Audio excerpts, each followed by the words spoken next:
Toastmasters and guests. I love my daughter, my eldest child I'm talking about. I love her with all of my heart. But sometimes I wonder how she became my daughter.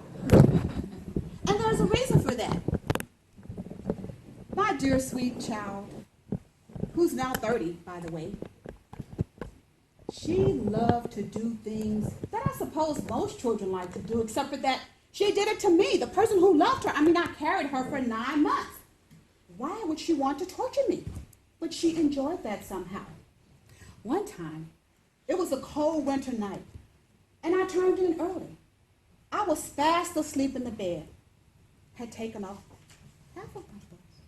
My hair was all over my head, put my glasses on the side of the table, and I was out for the night. It was odd because this was a night that I actually slept really hard. Usually, any little thing that goes on, I'm awake. But this night, I was snoring so loud you could hear me on the other side of the room. Well, just as I was in this deep sleep, all of a sudden, someone runs into the room. Mom, it's a fire, get up. Well, what do you think I did? I got up.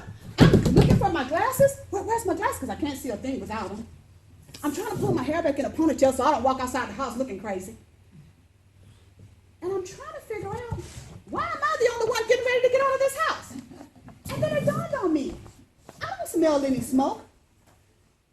So I turned around and I said, Celine? Oh! Mama thought it was a fire. I got you. I said, you're going to die. Well, this wasn't the only time. Somehow she got a kick out of this. But now she's a little older. And she takes her brother and her sister, who's just a little bit younger, and she decides that they can get in on having some fun with making Mama lose her mind. I come home from work. My job, of course, as a mother was to take care of my children. So I come in, kick off my shoes, put my hair back in a ponytail, go to the kitchen to prepare a meal. And all of a sudden, all of my children are in the kitchen with me. And I thought, well, this is odd. They've never helped me before. I'm getting excited. They're here to help me.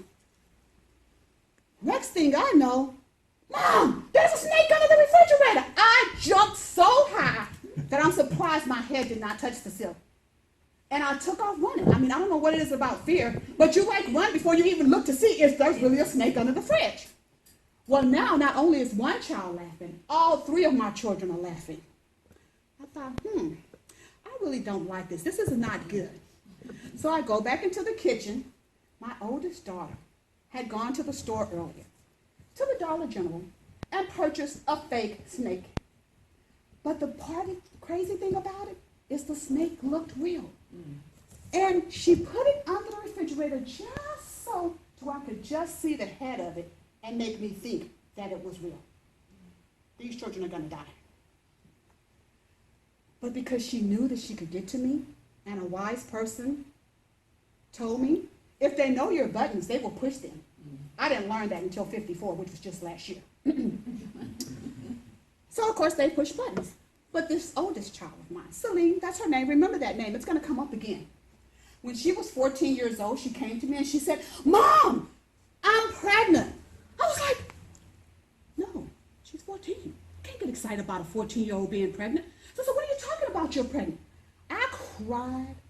I boo-hooed for 3 days because this is my baby going to have a baby.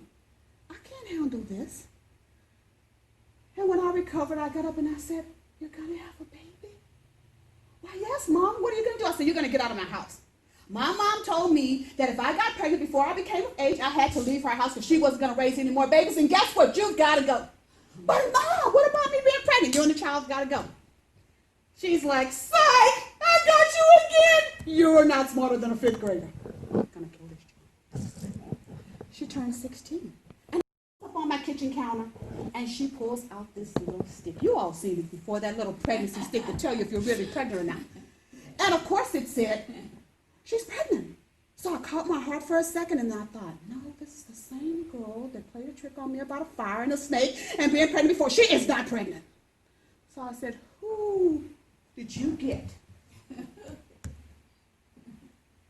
use that stick to pretend like they were pregnant so you could drive me out of my mind? Go take it back to your little girlfriend. I'm not believing that you're pregnant. She's like, you got me, Mom.